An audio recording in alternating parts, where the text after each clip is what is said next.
よいしょ。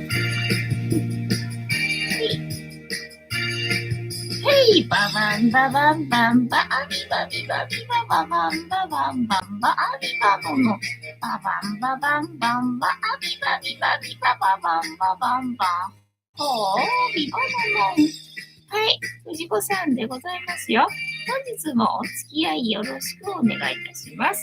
この番組はお休み前の約1時間、10時5分ぐらいから11時ぐらいまでの間、皆様と楽しい時間を共有して、いい夢見れるライブを目指しておりますので、皆様積極的に参加してくださいませ。で、番組の前半はこのように、にゃんこに夕飯の残りのカリカリと鰹節を用意しておりますので、猫の姿がそこそこ楽しめると思いますので、猫目的で参加される方は、ぜひ番組の冒頭にスマホを握りしめ、パソコンの画面にかぶりつき、息も止めて瞬きもせず、ご視聴いただくことをお勧めしておりますよ。そして、そのままくたばらないようにご注意くださいませ。ちゃんとチャンネル登録とグッドボタンを押して、スパッチャーを投げてからくたばるようにしてくださいね。で、今、画面に収まっておりますのが、白黒のクータくん、グレーのグーちゃん、白茶のゆりさん、茶トラのまさるくん、画面に収まっておりませんが、そこに、三毛猫のたまちゃんと、我が家には全部で5匹のかわいい猫ちゃんがおりますよ。で、5匹のかわいい猫ちゃんがいる生活って、どんな感じなのかなっていうのを、ちょっと楽しんでいただけたらいいんじゃないのかなと思いますよ。で、猫のことをもうちょっと詳しく知りたいよと思われる方は、概要欄のところに猫紹介してありますので、そちらを読んでいただけたらいいんじゃないのかなと思いますよ。で、同じく概要欄のところに Amazon のウィッシュリストのリンクが貼ってありますので、そちらからチュールをポチッとご購入いただければ、我が家に届く便利なシステムとなっておりますので、にゃんこにチュールあげようかなと思われる方は、そんな便利なシステムをご利用いただくことをお勧めしております。今日は珍しくこっちを向いて食べている。珍しい。ぴょんさん、現場からぴょんです。ただいま、藤子さんは猫ちゃんのおしっこ対策で右往左往しております。今日はおしっこ対策ではなかったな。うんこは散らかってたけど。うんこは散らかってたけど、おしっこは、散らされてはなかったな。ゆりさんが泣きまくってたので、ね、おしっこ対策かと思ったけど、それは大丈夫でございました。ただ泣き叫んでただけだったみたいだな。でもあっちの部屋に行っちゃってね、もう全然猫こっちに戻ってこないのよね。で、ここのドアを閉めてから始めるんでね、それ待ち。それ待ちでございました。で、1日1個、猫に関しての寒いのがお話もしませんので、お邪魔でございますね。ごめんなさい、びっくりした。ごめんね。はい、すいません。ゆり担当上。からのお皿担当な。1日1個猫に関してのお話もしませんので、これから皆様と一緒に乾杯しようと思いますので、お付き合いよろしくお願いいたします。で、乾杯の時に、ジャスティースって言いますので、一緒に言っていただけると嬉しいです。では、いきますよ。せーの。ジャスティース、ゆりたん。あっち見ちゃった。たまちゃんいるんだけどね、ここにね。ちゃんといるんだけどな。映ってないな。今日も塩入りの左右。今日は塩入りの左右。今日はいい塩梅だな。塩がちょうどいい量入って、美味しい感じでございますね。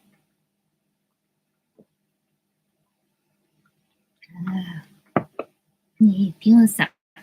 猫ちゃんかわいいわね。うんち対策とは思わなかったのよね。そう、ぐーちゃんがね、結構うんこすんだよね。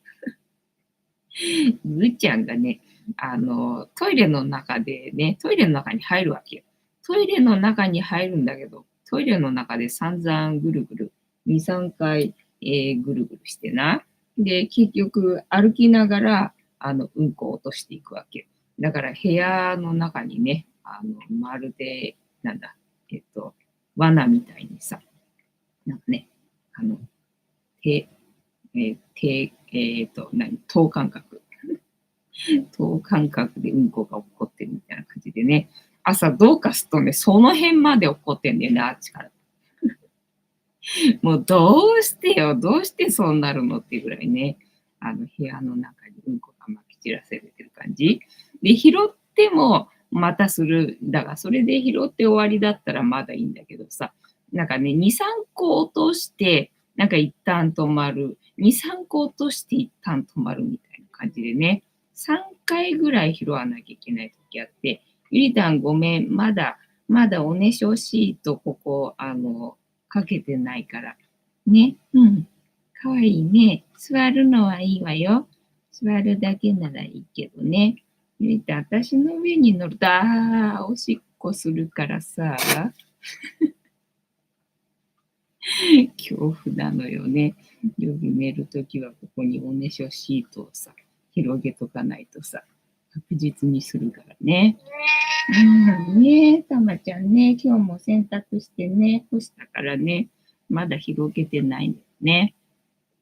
てんたまさん、今夜もジャスティス。よっしんさん、お水でジャスティス。てんたまさん、藤子さん、皆様、こんばんは、ボンソワ。本日もお付き合いよろしくお願いいたします。ヨンさん、ジャスティス。タヌコさん、こんばんは、ボンソワ。ピヨンさん、健康な証拠な、出ないよりは出てくれた方がいいもんなって、いつも私は自分に言い聞かせて、自分に言い聞かせて、毎日毎日ね、一日何回も、ぐーちゃんとゆりさんが落っことしたうんこをね、拾って歩っておりますよ。ゆりさんはね、一応トイレでしようとはしてくれてるのね。トイレでしようというか、トイレの付近でっていうのかな。あの辺でしようとはしてくれてるね、努力は認めるって感じなんだけど、ぐーちゃんがさ、歩きながらね、私に向かって歩きながら、うんことしていくからさ、ちょっと動かないでくれるかな、そっから、みたいなね、感じで。で、トイレのそばにいるときはさ、ぐーちゃんが出てこないように、ブロックしてるんだけど、なんか、それは嫌みたいなんだよね。そうするとね、出ないわけよ。そうすると出なくて、で、また目をね、離した隙も、もう全部拾ったから大丈夫かな、綺麗になったわ、と思ったら、また落とされてるみたいなね。もう3回ぐらい拾うときあるからな。もう何回出るのどんだけ出んのみたいなね、感じでございますよ。てんたまさん、日々お疲れ様ですね。もう私これ、体力続かないよ、みたいなね。もうほんとね、時々というか、ほぼ毎日かな。弱音を吐いておりますよ、実は。ぴょんさん。今のたまちゃんのにゃーって、後で見えない。どんなこと言ってるの？えっと、今のは、多分開けろと。こたつの中に入るから、開けろと言ってたんだと思われますよ。で、なんだったっけ？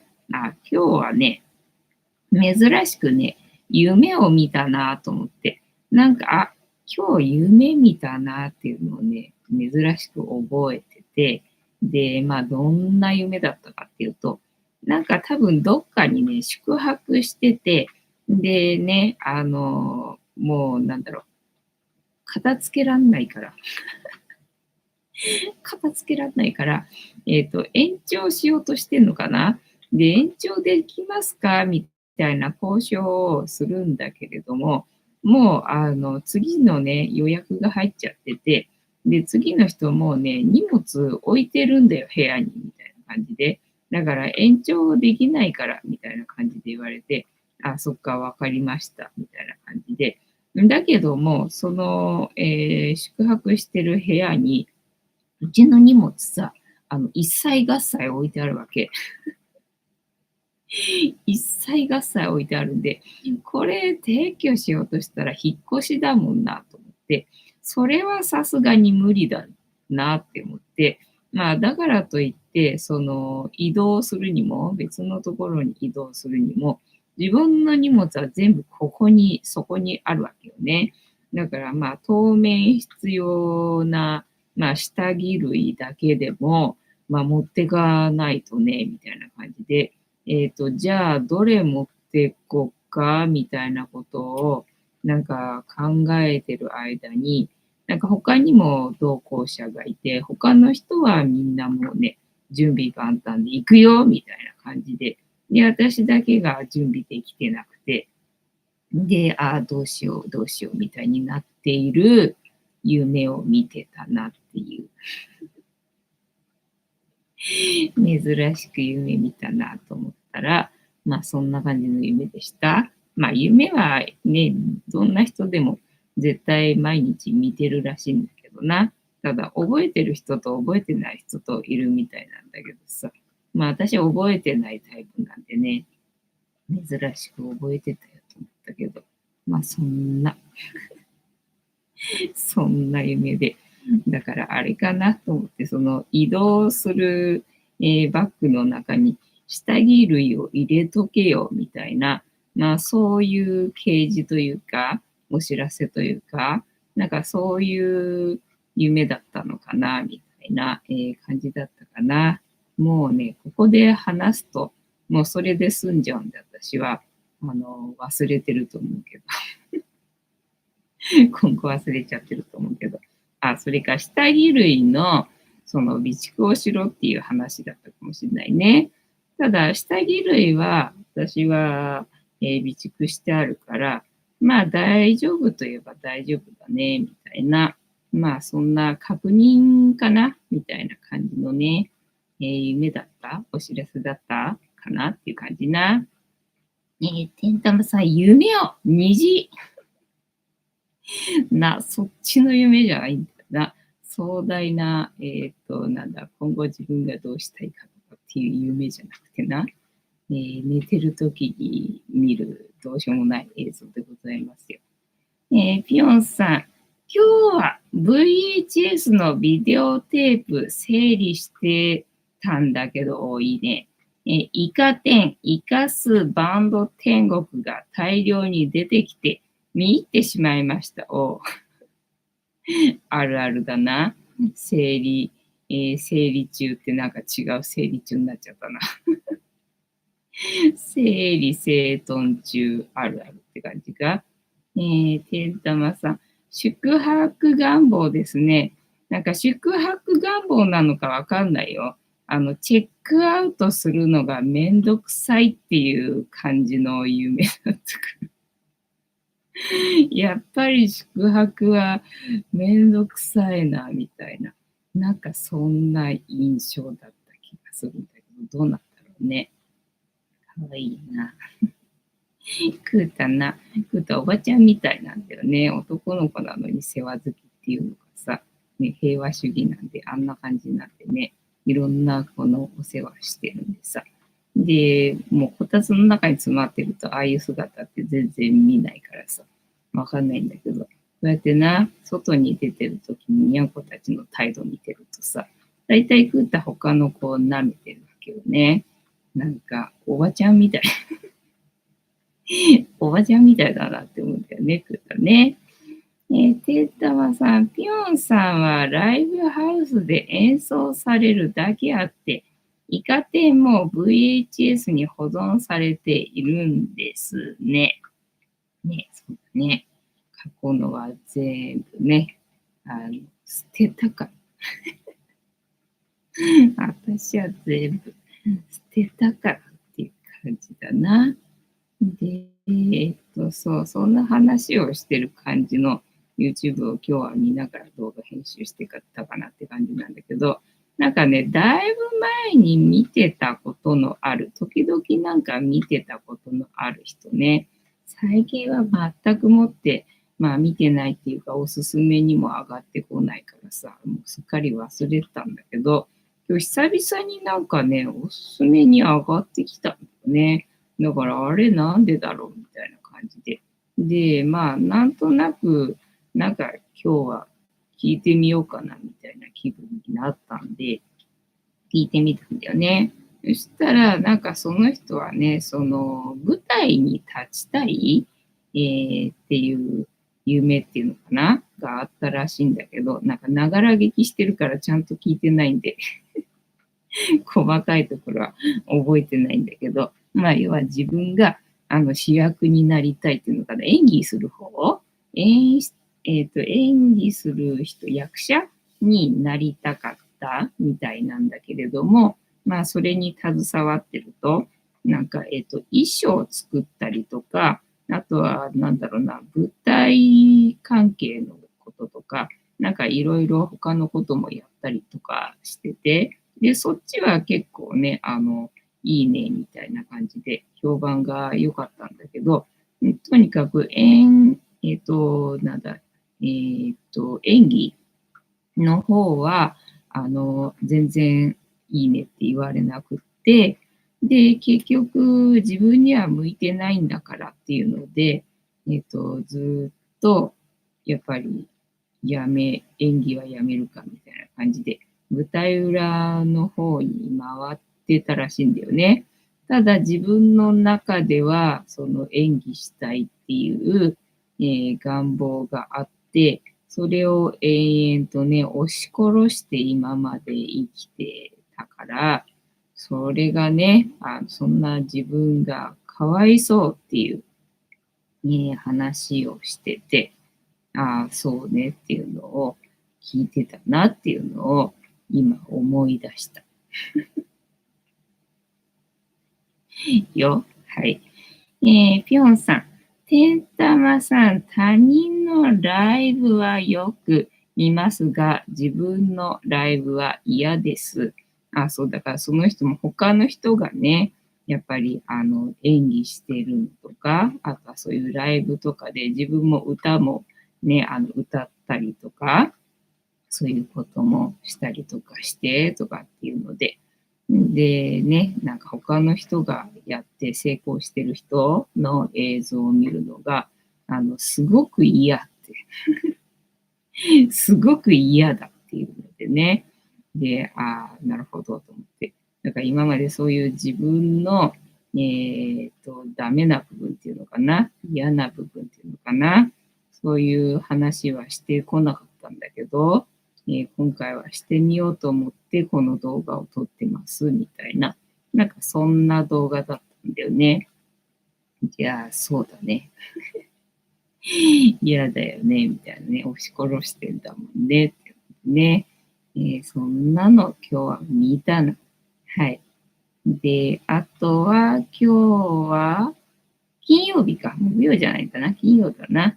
金曜日で、だから今日はゴミの日はないんだけど、ゴミの日はないんだけど、ようやく振り込んで、購入したお金をね、振り込みしてくれなかった人が、商品が届かないんですけど、どうなってますかっていう問い合わせが来たわけよ。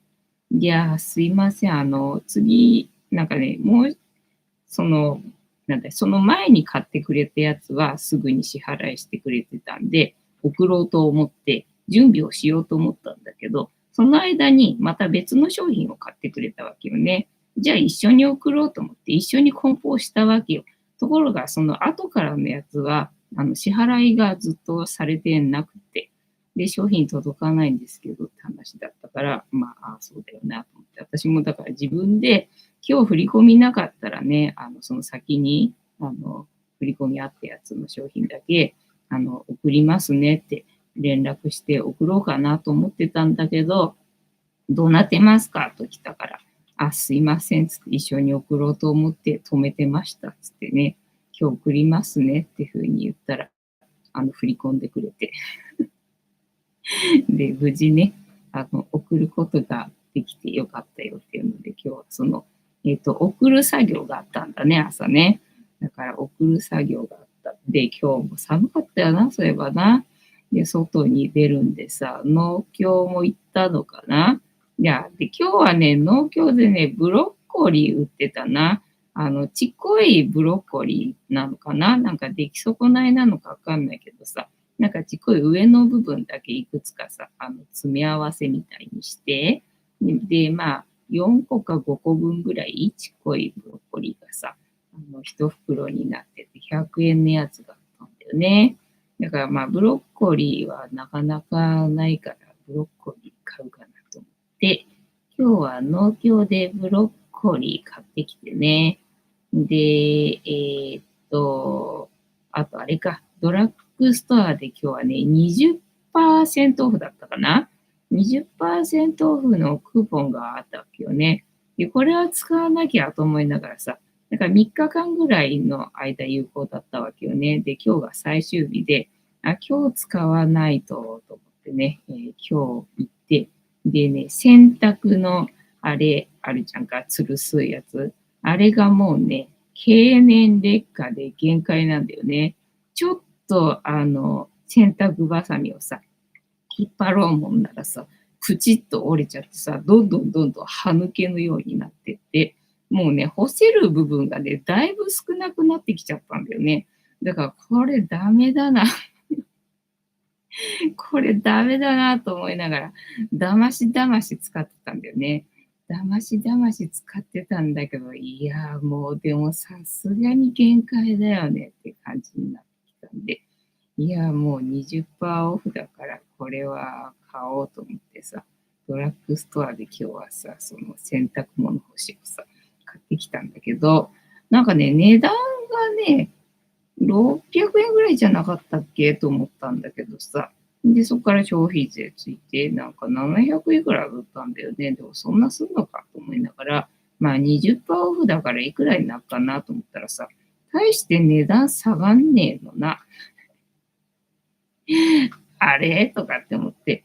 で、ああ、そっか、そもそも20%オフつったってな、10%消費税だからな、10%しか値段下がらないっていう意味だから、まあ変わんねえかと思って、ちょっとがっかり、ちょっとがっかりしたみたいなね、お買い物でございましたね。で、あとはどうしたんだっけ、夕方にね、歯医者行かなきゃいけなかったんだよね、今日はね。だから今日は歯医者の日だったんで、夕方にさ、また寒いんだけどさ、行って、で、今日は金曜日で、まあ、八百屋があるんだよね。行く途中で八百屋と、やっぱりね、マイバスがあるんだよね。セルフレジがある。で、まあ、マイバスは、あれ、イオンペイで支払えるからと思ってさ、ひとまずマイバス入ってな、なんか、あるかな、安くなってるやつ。なんかあっかなと思ったらね、そこはね、白菜30%引きのが1個あったんだよね。だから、これ買ってくかと思って、それをまず握りしめたじゃんか。で、他になんかあるかなと思って散々うろうろしてたら、納豆がね、30%引きのシール貼られてたんだよね。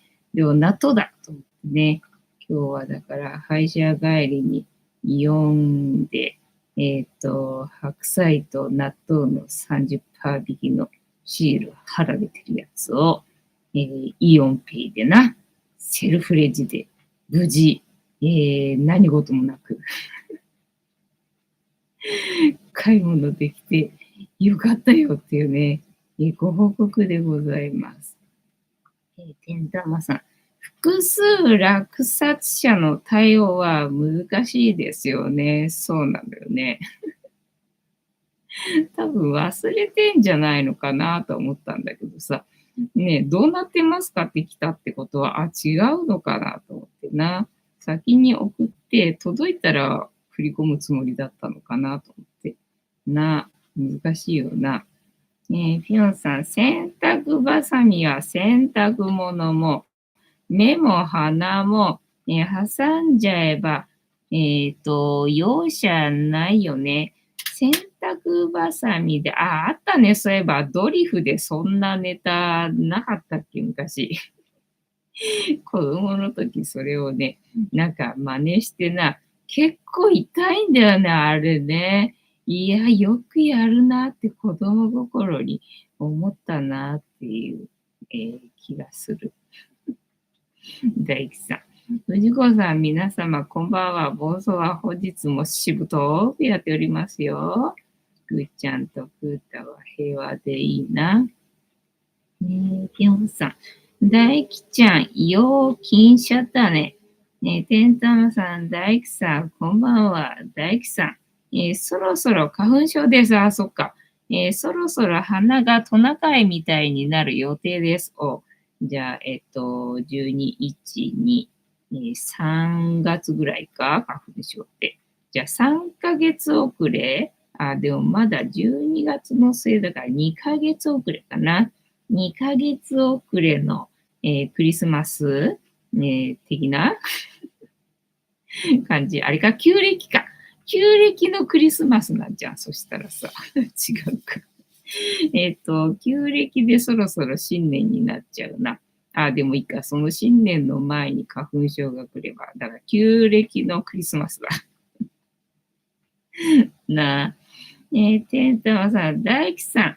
自分も数年前から花粉症ひどくて、3月、4月あたりは、行動不能になります。あ、そうなんだね。花粉症は、小麦粉を取らなければ治るらしいよ。なので、花粉が辛くて悩んでる人はね、騙されたと思って、小麦立ちしてみたらどうでしょうかね。てんたまさん、タウロミンを今から飲んで、どこまで耐えられるか、そんなのがあるんだ。ピョンさん、キュークリ、おめでとうさん。キュークリだな。おめでとうございます。メリークリスマス。ね。で、あとね、あとなんだったっけ。あ、食生活のご報告か。報告しなくてもいいんだけどな、別にな。話のネタがないんでさ。でもさっきネットフリックス今日は見たんで話のネタがないからと思ってさ。で、今日は、前に、収穫したさつまいもな、さつまいもをそろそろ、だからブロッコリー買ってきたんだけど、なんか今日はブロッコリーよりもさつまいもの味噌汁の気分だなと思ったんで、今日は収穫したさつまいもを味噌汁にしてね、で、さつまいもだけだとさ、ちっちゃいからね、足りないな、具が、と思って。で、わかめをこの前ね、落札したんでね、わかめがうちにあるんで、乾燥わかめとね、さつまいもの味噌汁にして、で、今日はね、なんとなく餅が食べたい気分だったんだよね。それに餅を入れて、なんか食べたい気分だったんで、今日餅だな。やべえ、どうしよう。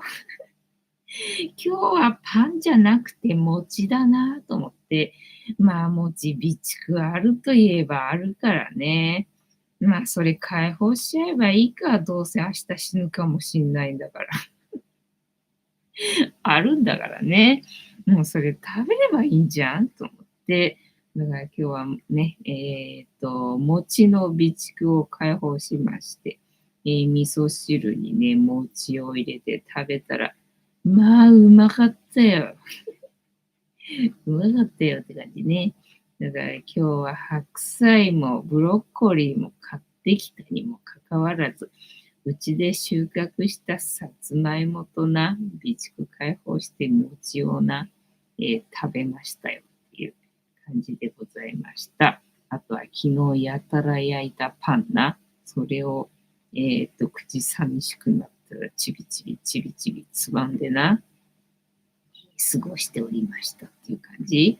で、あと、納豆あるからね。納豆あるから、お腹が空いたら納豆を食べましたっていう感じだな。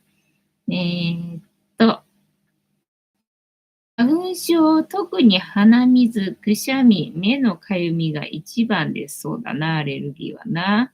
今年も大吉さん、アレグラ飲みながら電車を見る予定です。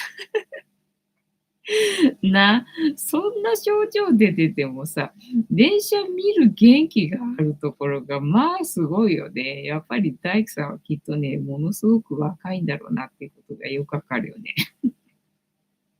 その文章でな。で、たまさん、ナイス情報です。小麦立ちしています。あ、そうそうそうね。腸活なんだよね。もう人生で何をすべきかって言ったら、腸活だって、窪塚洋介が言ってたよ。さっきっていうか今日見た YouTube でな、窪塚洋介出てて、窪塚洋介出てるよと思ったらさ、なんかもう今何をすべきかっつったらね、腸活だよっつったらね、異論はございませんって、その私が見てる YouTube の人がね、言ってて、そうなんだ。腸活なんだと思って。で、まあ、その人が花粉症には小麦立ちって言ったわけじゃなくて、吉野先生な。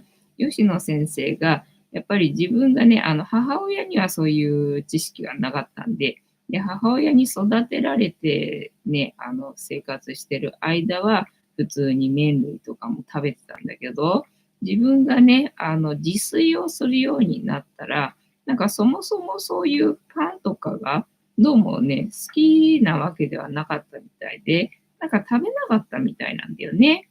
で、やっぱり最初の頃は、その小麦を取ってた時は、アレルギーあったらしいんだよね。あったらしいんだけど、気づいたら小麦をね、取らない生活になってて、で、考えてみたら、その自分は医者だからさ、そういう知識ができてきて、ああと思ってね、そういえばアレルギーなくなったなっていうので、花粉症治ったなっていうのがね、あったらしいんだよね。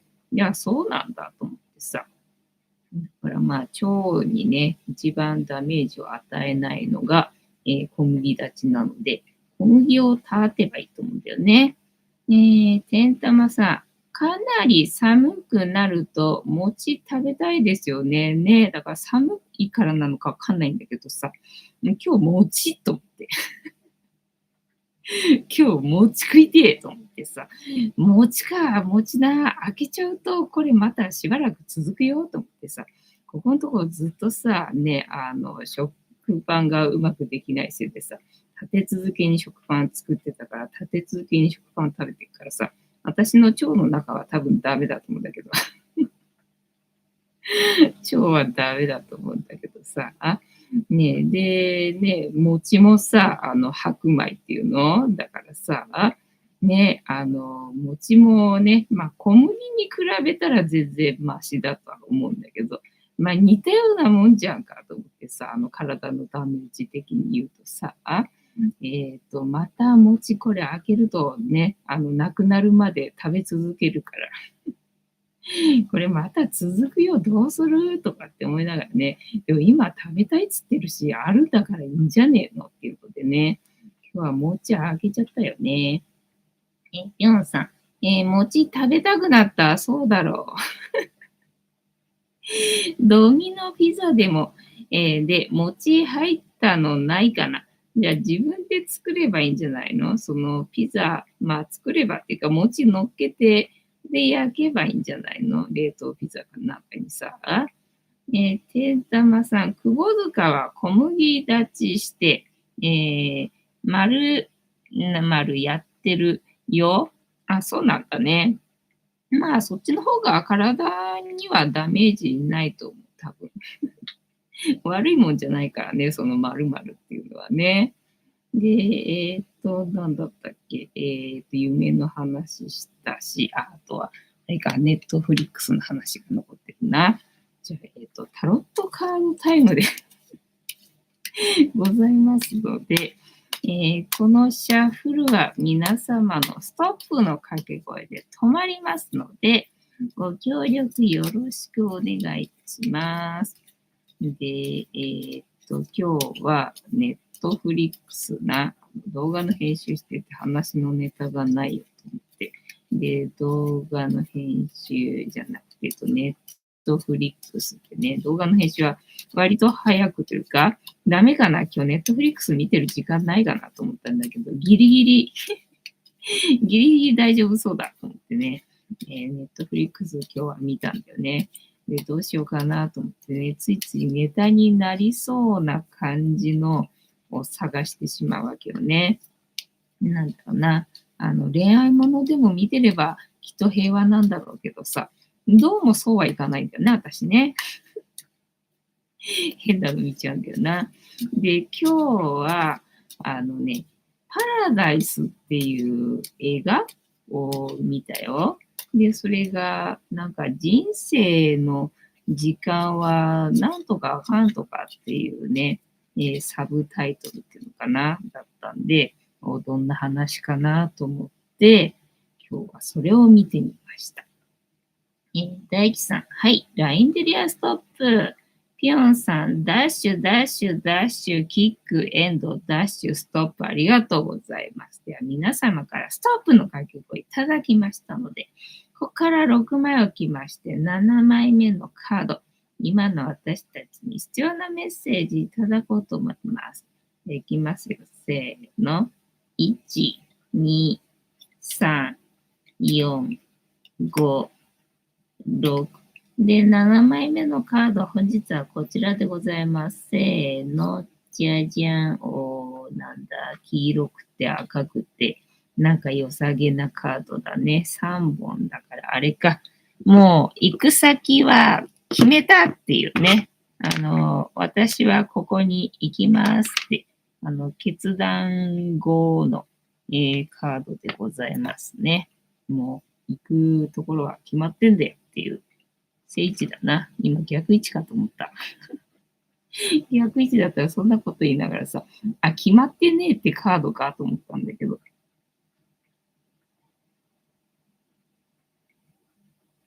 今日は正位置だから、ちゃんと決まってますっていうね、カードでございますかね。これはワンドか。ワンドの、3だろな。行く先は決まってんだよって。2だとまだね、どっちにしようかなって悩んでる感じなんだけど、3の場合は決めましたっていうカードなんだよな。いがらの意味、世界観。背中を向けた男性は黄金の海に浮かぶ船を見送っています。船の役割は新しい目的地の情報を集めること。見送った船があなたの元に戻れば、次のステージに進む準備が整います。船はあなたにどのようなものを持ち帰ってくれると思いますか？テーマ、次へ進む準備ができる。ワンドの3、数字の3は創造活動やコミュニケーションを表す数字。目的へ向かうための計画や手段を生み出すことを意味します。3本の棍棒。棍棒は理想や目的、熱意の象徴です。3という数字は1と2を結びつける結合の役割を果たすもの。3の棒は、棒の持つエネルギーがさらに発展したことを示します。黄金に輝く海。黄金は希望や良い変化を示し、海は潜在意識を表します。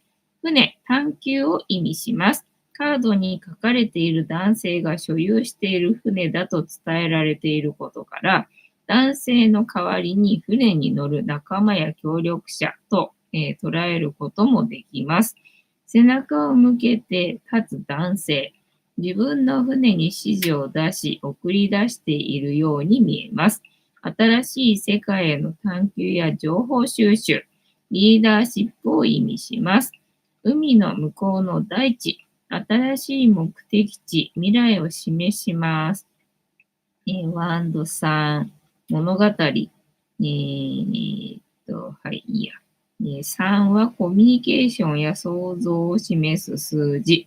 2つの何かが集まると、そこからコミュニケーションが生まれる。男性と女性から子供が生まれるというのも、3が表す特性の一つ。はい。正位置な。正位置全体。あなたの理想や目的を叶えるための手段が揃いつつあると解釈できます。あなたは今まで理想や目的のために努力を続けてきたのではないでしょうか。方向性も定まり、次に取るべき行動も決まっているはず。行動に必要な具体的な計画や協力者をきっとあなたは手にできます。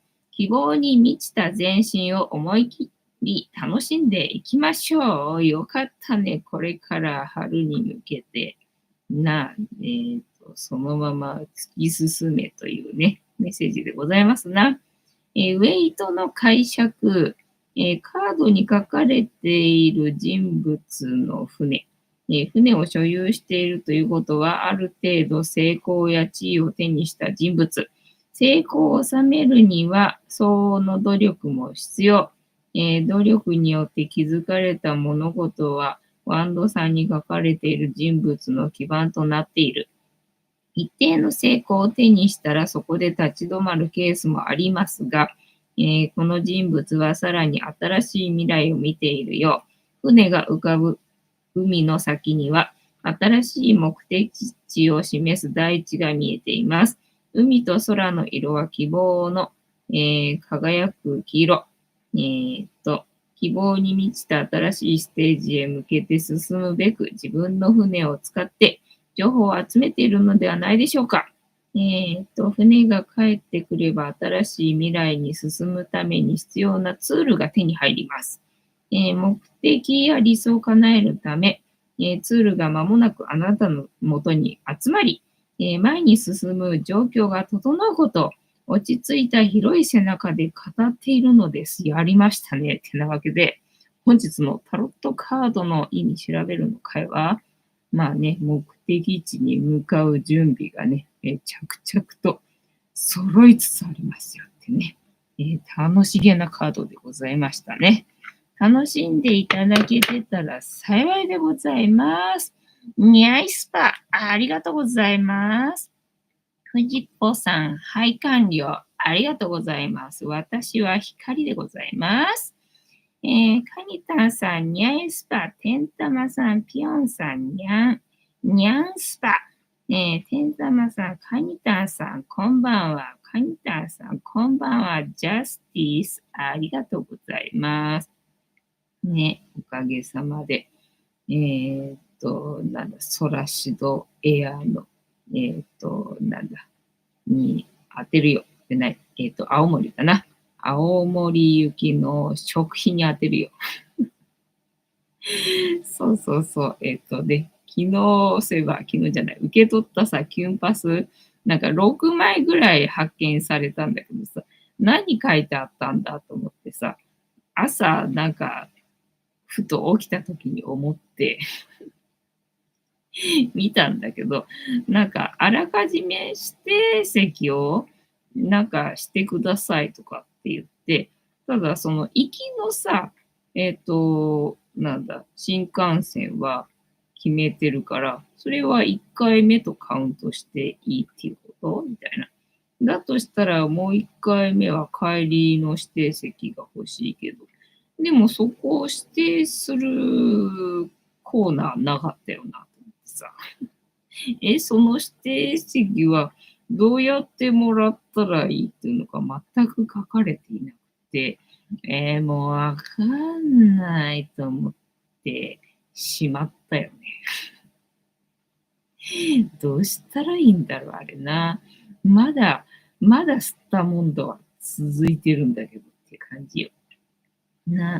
で、私が青森に行ったら、そこね、食べようと思ってる海鮮、なんかのっけなんとかっていうのがあるらしいんだけど、まあ、それやってみようかな、どうしようかな。でも、両手塞がっちゃうと撮影できないから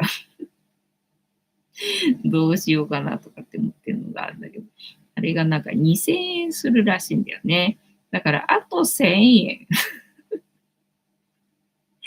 あと1000円欲しいわ、みたいな感じですな。てんたまさん、藤子さんの目的地はいずこね。私はチャンネル登録者数10万人。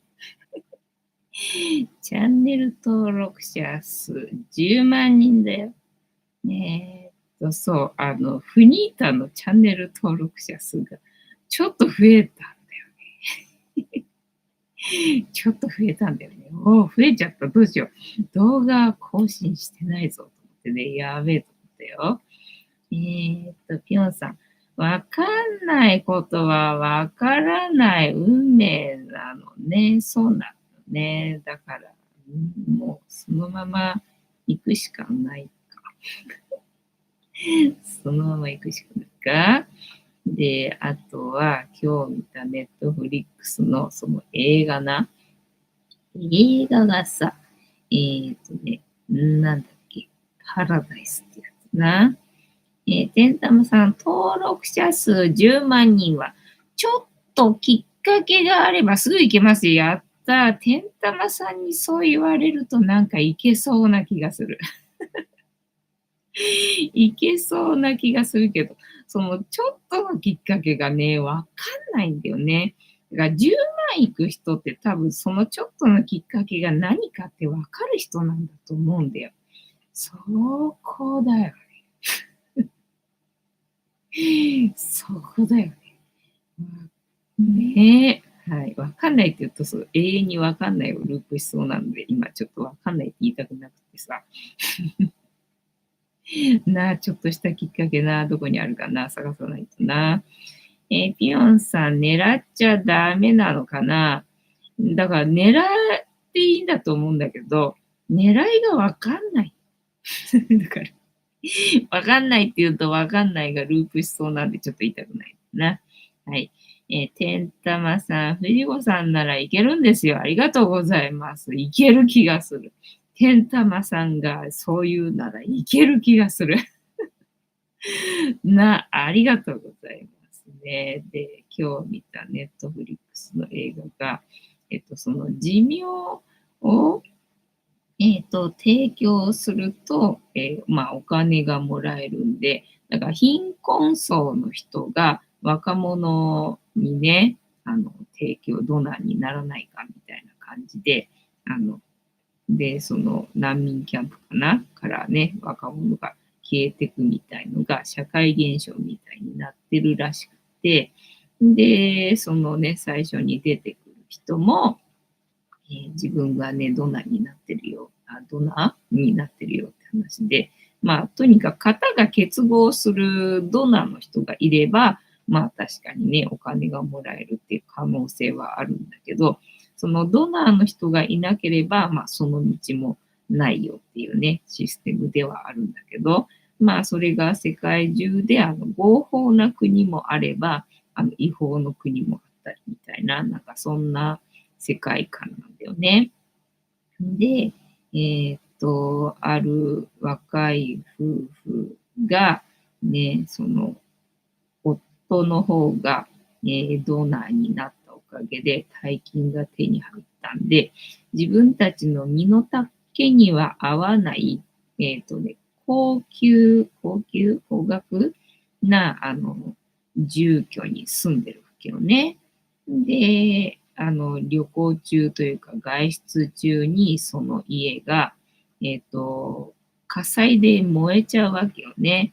ただ保険が降りるから、なんとかなるでしょうっていうのでね、自分の気に入った家が燃えているのは、悲しいけれども、大丈夫でしょうみたいな感じでいたんだけど、どうもね、調べたところ、自分たちのなんか起こしたぼやが原因みたいなね、ことになるらしくて、でね、保険は、1円たりともおりませんよってことになって、で、絶望みたいな感じになってんだけど、ただ実は奥さんの方には、その型が合うドナーがいるらしいんだよね。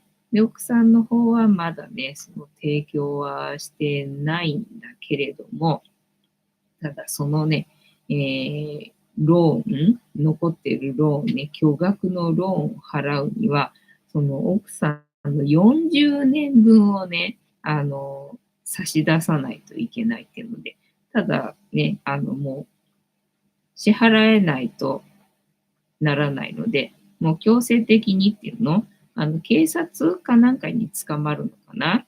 で、もうね、勝手に手術されるみたいな。でもさ、時間なのにさ、時間なのに肉体的に手術してね、で、提供するんだと思ってさ、へーっていう感じでね。だから無理やり、手術されちゃうみたいな、そんな感じなんだよね。で、40年なんでさ、まあ若い人なんだけれども、40年なんでね、さすがに一気に老け込むみたいな。で、まあ若い夫婦でね、子供が欲しい夫婦なんで、なんかどうやら妊娠してたっぽいんだよね。妊娠してたんだけど、一気に40歳で年取ってしまうんで、なんか流産しちゃうんだよね。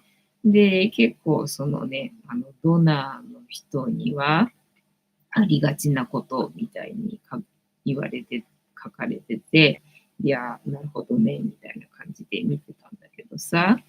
で、結局、最終的に、その家の火災っていうのは、その提供した側が、まあ自分が40年若返りたいからっていうことでね、起こした放火っていうのかな、だったんだよね。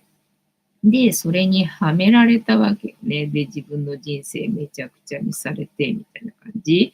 で、そのね、無理やり提供することになった40歳年取った奥さんの方は、看護師さんかなんかなんだよね。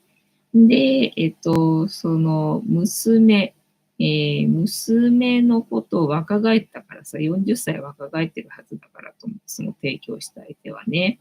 で、誰だか分かったっていうので、で、ね、追っかけてったら、若い女性なんだけど、40歳若返ってるからね、こいつでいいはずだと思って、で、拉致ってね、40歳返してもらおうとするんだけど、どうやらね、その公表されてない娘らしいっていうので、ただね、それは嘘だろうっていうのと、あとはね、本当だろうみたいな、ね、ごちゃごちゃあって、で、結局、まあ本当に娘ではあったんだけど、ただね、やっぱり、なんだ、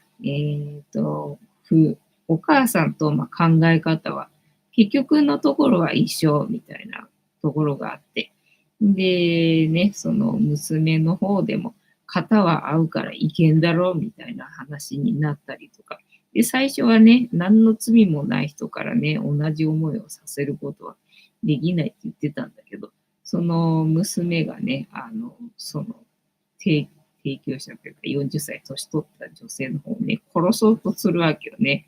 まあそりゃそうだよね、自分狙われてんだからさ。みんな生きるか死ぬかみたいなね、状況になってるわけだからさ。そしたらもうね、結局自分が今まで親切にしてやったやつからね、最終的には殺されそうになってるから、ああ、もういいわ、みたいな感じでね。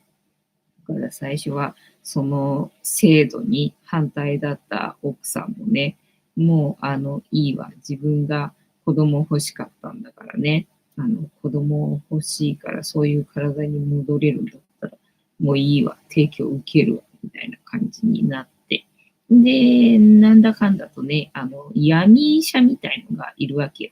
で、それでね、受けて、また元通りに戻って、でね、なんか、他の男性とやり直して、人生やり直して、で、どうやら妊娠したっぽいよ、みたいなね、終わり方でしたっていうね、映画でした。えーネタバレ。何の、何の、なんだ、お知らせもなく、突然の映画のネタバレでございました。カニタンさん。猫が喋ったらいけるよ。多分、確かにな。可愛いのあるような喋ってるやつな。あれ、羨ましいよなと思うんだけどさ。うちはね、そういうさ、なんだろう、特技というかね、ないからさ。まあ、それも自分の聞き方次第っていうのかな。時々ほら、変な鳴き方するときあるじゃんか。それをさ、人間が喋ってるようなさ、言葉でね、文字で当ててぴったり来たら、それはいいんだろうけどさ。で、それさ、そこ才能ないのよね。あれすげえよくそう聞き取ったよねと思って感心して見てる側なんでさ、自分それね、なかなか思いつかないよっていう感じなんだよね。そうだな。てんたまさん、カイタンさん、それハードル高くないですかね。自分で努力できない範囲のことだね。うまいところなんかね、見つけられるとハマる部分がね、撮影できるといいんだけどな。なんか変な泣き方してるなとは思ってもさ、いざね、カメラ向けるとさ、泣き止んだりとかしてね、撮れないんだよな。ね、だからずーっと撮ってる人なのかね、ああいうのって思ってさ、不思議なんだよな。さっきたまちゃん喋ってなかったかいね。たまちゃんとさ、ゆりさんはまあ喋るわけ。もうずーっと泣いてるよね。カニタンさん、同じ言葉を言い続けると真似したりしてご飯と、なるほどね。これから教育していくパターンな。なるほどな。ご飯な。カニタンさん、泣く猫多いですね。ね、ちゃんと喋ってるようにな。文字当てられるといいんだけどなっていう感じね。てんたまさん、では10万人いけますね。やったね。てんたまさん、ネタバレ、いくない。申し訳ねえ。申し訳ねえな。突然のネタバレコーナーでございました。てなわけで、本日も竹菜ではございますが、いいお時間になってまいりましたので、そろそろお開きにさせていただきまして、調子が良ければ11時ぐらいまで毎日のようにやっておりますので、お時間合うときはお付き合いいただけると嬉しいです。で、私の人生の目的は、私の笑顔で私とみんなを幸せにすることですので、チャンネル登録がまだの方はチャンネル登録とグッドボタンを押してスパチャを投げといていただけると私が笑顔になりますので、よろしくお願いいたします。あと、ご無理でなければ、お友達へのシェアもよろしくお願いいたします。猫の姿が物足りなかったよって方は、このチャンネルには猫の動画がいっぱいありますので、そちらを全部見といていただけたらいいんじゃないのかなと思いますよ。てなわけで本日もお付き合いありがとうございました。次回も見てくれるかな？はーい。いいとも。じゃんけんぽい。はい。ではでは、いい夢見てね。おやすみなさい。バイなら。